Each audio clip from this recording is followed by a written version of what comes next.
Greetings, viewers, and welcome once again to Healing Families with Pastor Zandi. I am very excited and privileged to be able to share with you today about the roles that we play in each other's lives as different genders. Last week, we were able to talk about the role that a woman plays in a man's life, and this week, we're going to speak about the role that a man plays in a man plays in a woman's life. For today's session, I am going to read quite a bit from scripture at the beginning of the show, and then we will proceed with our discussion. I'm going to take my reading from Ephesians chapter 5 and verse 25 to 31, and I'm reading. Husbands, love your wives, even as Christ also loved the church and gave himself for it, that he might sanctify and cleanse it with the washing of water by the word, that he might present it to himself a glorious church, not having spot or wrinkle or any such thing, but that it should be holy without blemish. So ought men to love their wives as their own bodies. He that loveth his wife loveth himself. For no man ever hated his own flesh, but nourisheth it and cherisheth it, even as the Lord the church. For we are members of his body and of his flesh and of his bones. For this cause shall a man leave his father and mother, and shall be joined unto his wife, and the two shall be one flesh. So that's the portion of scripture that I'm going to use as a foundation for everything that I'll be speaking to us about. I think it's important, for starters, for men to understand what a woman needs primarily. And what a woman needs from a man primarily is affection and attention. So your role is to fulfill that need, is to make sure that she has affection and attention. Attention is just taking note of who your spouse or your partner is, making sure that they feel noticed, they feel prioritized. It is very, very important to actually dedicate time, set time apart to speak with your partner, to speak with your wife, and encourage her and affirm her. Tell her how beautiful she is, how well she's doing as the mother of your children. That is almost like food for women. It's what they feed on. They need your attention. They need to feel noticed by you. They need affection. And in speaking about affection, I'm speaking about physical touch that reassures them that they are loved. And a lot of times, unfortunately, you find that men are not very physical with their wives, except when it becomes a sexual thing. And I want to emphasize that the affection I'm talking about is non-sexual touching. Because a lot of times, the sexual touching can actually be something that takes away. It's not nice for your partner or your spouse to know that as soon as you're cuddly or you're kissing on them, it's because you have an ulterior motive and there's something else that you are out to get. It's very important for you to go out of your way to be physical, hold hands, with your spouse, go out of your way to hug them when they need a hug. That is something that brings the reassurance that a woman constantly needs.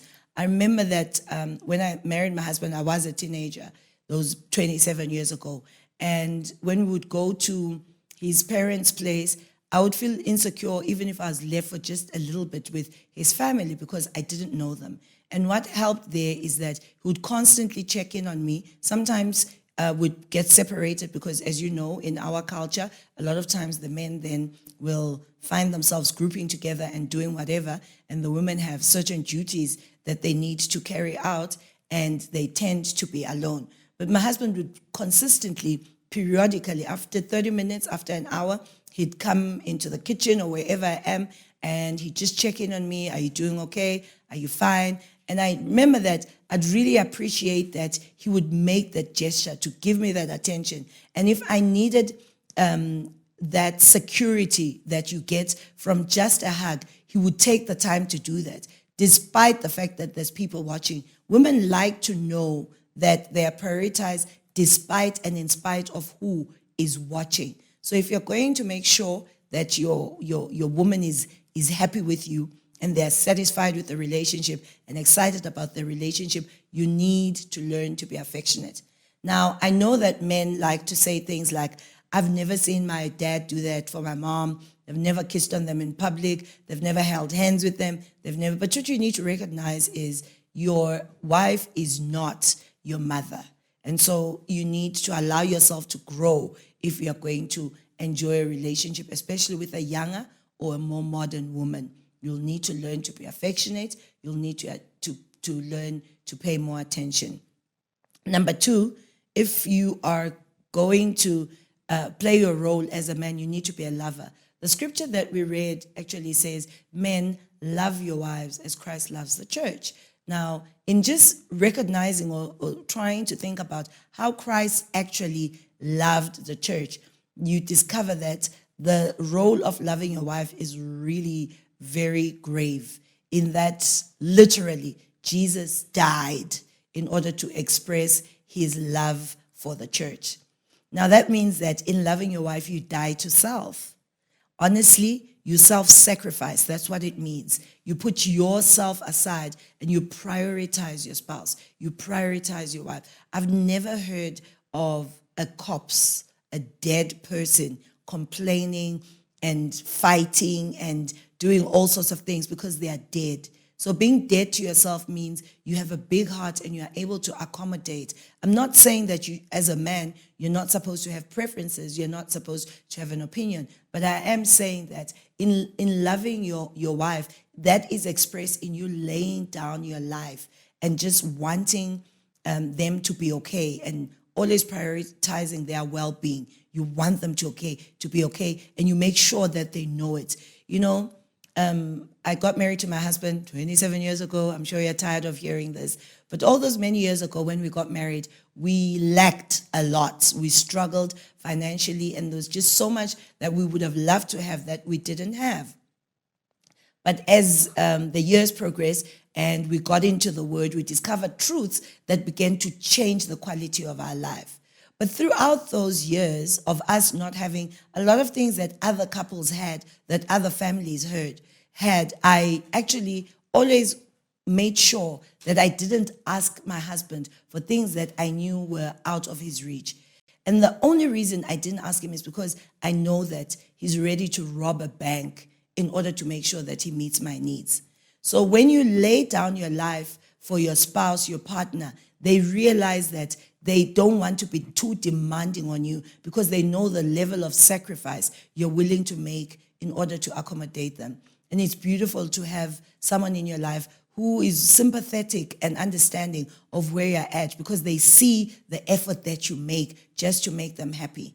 Just last night, because when my husband and I kind of got separated, he's in another country, I'm in another country right now.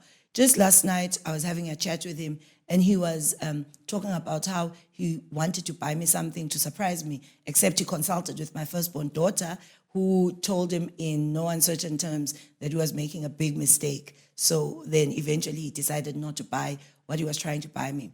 I was excited just to hear that he loves me so much. I'm in his mind when I'm not there. And it was the thought that counts. I was just happy that he was prepared to do it. And I was happy that he consulted my daughter because my daughter knows more what I would like in that context than he does. So just loving your wife, making sure.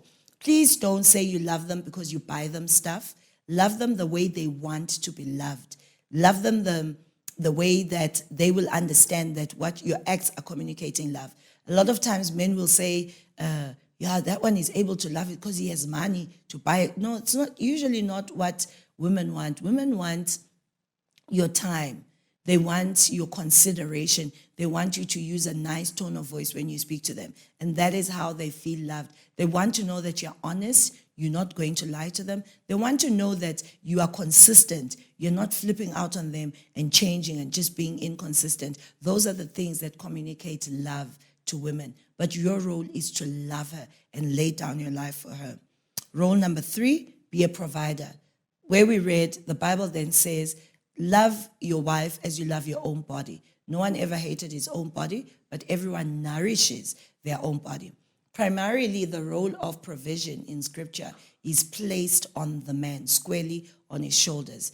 There's a culture now that is prevalent where women are waking up in the morning, working very hard, getting their degrees, getting good employment and bringing in money, and then also coming home and finding that because they are women, they need to cook and they need to clean up and they need to. I'm not saying if a woman works, they shouldn't come and actually avail their talents to the family. But I am saying if you love your wife, you are going to try your best to provide.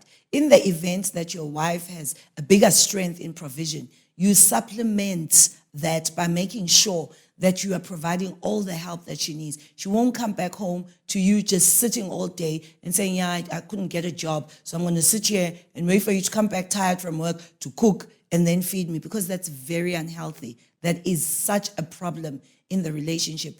Any wife will begin to realize that I'm not loved here. It's all about this guy who sits at home, does nothing, and expects me to just not only provide for him, but also come and make sure that I put everything together for his convenience. It's not a sign of love, and it's definitely not provision. I encourage men to work hard for their families. I encourage you to go out of your way to meet the needs of your spouse financially. Even if she earns more than you, women still enjoy knowing that you are thinking about them and that you just want to give to them. There's nothing more painful than being married to a taker. A taker is someone who's constantly looking for what they can get out of you. So they need money for airtime. They want you to make sure that the electricity is running, the water is running, the kids' fees are paid.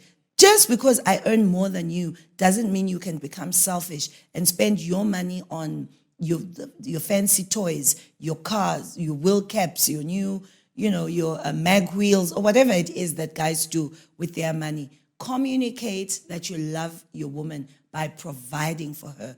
Prioritize her. Make sure that her needs are met before you start thinking of yourself.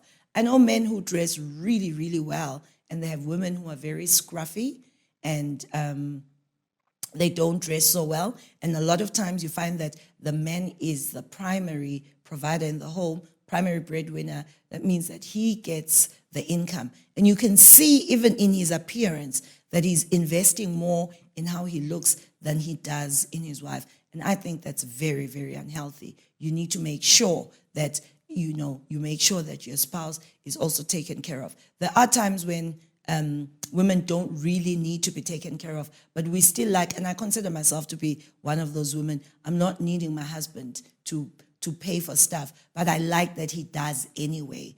I like that I can find my car fueled and, full tank, and I didn't ask for it. It was taken to the car wash, came back with a full tank. Those are gestures that communicate to me that he is still the provider in my life. Role number 4, you're a protector. You are covering and you're a protector. This one is very, very important. A lot of times, men can expose their wives. And what do I mean expose? I mean, sometimes because you know that your wife maybe is, maybe can talk a certain way, she'll come back home, she's in pain, she's had a fight with a friend or whatever, and a man will say, yeah, that's because you talk too much. You attack instead of playing a role of supporting your wife and protecting her and trying to keep her out of spaces that expose her to things that are beyond her capacity. It's very important for you to play the role of protecting. Women like knowing that they are safe, that they are secure, that they are not going to be turned against, they're not going to be accused. Even if I'm not getting it right with other people out there, when I come back to my husband, I'm not looking for criticism. I'm looking for positive reinforcement. I'm looking for someone who's going to affirm me and someone who's going to give advice in a way that I am built up and I don't feel like he's tearing me down, So protecting your wife can go as far as sometimes in a family setting, there are things that are just, there's so much pressure, especially in the world that we live in now. Very fast-paced, lots of demand, especially financial demands.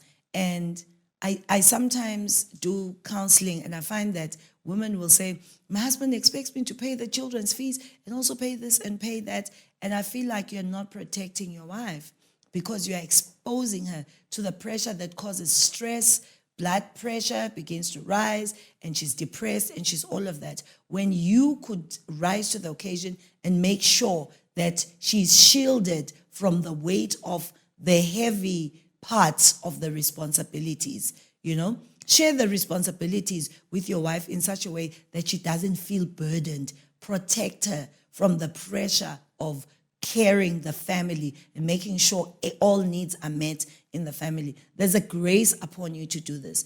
I'm not saying that women are not capable. I believe that there's an entrepreneurial grace on women as well, and that the women of Proverbs 31 can go out there, make a difference, and make a very powerful contribution. However, I also am of the opinion that it's very, very important for men to shoulder the bulk of the expenses, the bulk of the responsibilities. Sometimes the responsibilities are not financial. They are expressed, or the responsibilities are, we have so many children in the home, we both come from work, and then you find that a man is not willing to contribute in the home setting because of the upbringing, the social upbringing that suggests that women are, rocks that can just basically just work forever and never get tired. That inconsideration is a big problem in the long run. Look, I've been married all this time, and one of the things that I celebrate the most about my husband is his contribution on the domestic front. That from when we started having children, he took it upon himself not just to change diapers, and he never considered it to be something to mention because those were his children. I've never heard my husband say, I'm helping you, I'm taking care of the kids, because they're his kids. I like that he had that mentality. I like that he's always been very present in my kids' lives to help with homework, to help with anything around the house, cooking, cleaning. He's always been available to share and to contribute in the responsibilities within the home, especially when we didn't have helpers helping us from outside. So I encourage men to express their love by protecting their wives from pressure. Protect your wife. Protect your wife also from in-laws, but I'll talk about that when we talk on the subject of in-laws. The last role that I want to talk about is that of a playmate. I told women that it's important to be a playmate for your husband, but I'm telling husbands as well that it's important to be a playmate for your wife. Married life becomes extremely boring if you don't invest in making sure that it's fun. Sometimes women, because they've given birth and children are, demanding, they want this and that, it's very easy for a woman to forget herself because of the strain of life, the challenges of life. But if you're married to someone who chooses to be a playmate, they will, first of all, refer to you as such. There's nothing more painful than having a man who calls you mom and like, I'm not your mom,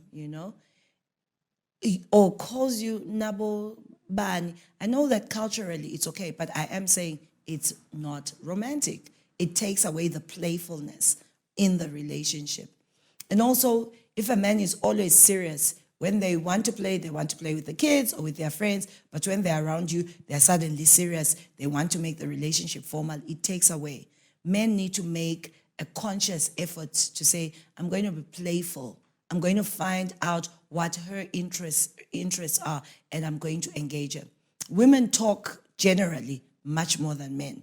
So recreational companionship becomes paramount to their well-being and their happiness. Just allow yourself to have conversations about things you know nothing about. A lot of times that just means listening. So she's telling you, oh, then my friend said this to me, and I really didn't like it. Anyway, I think she's not really expecting you to respond. But if you listen attentively and you're like, that makes her feel like I have a partner, a playmate, someone that I can enjoy myself with.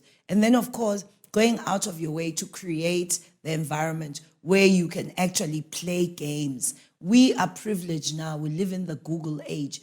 Literally, you can actually check on Google games that couples play. There's going to be a lot of weird things, but there's also going to be a lot of stuff that you can actually use in your life to enhance a fun-filled relationship. When it's fun-filled, then at least it's not drying out and becoming more and more difficult to enjoy.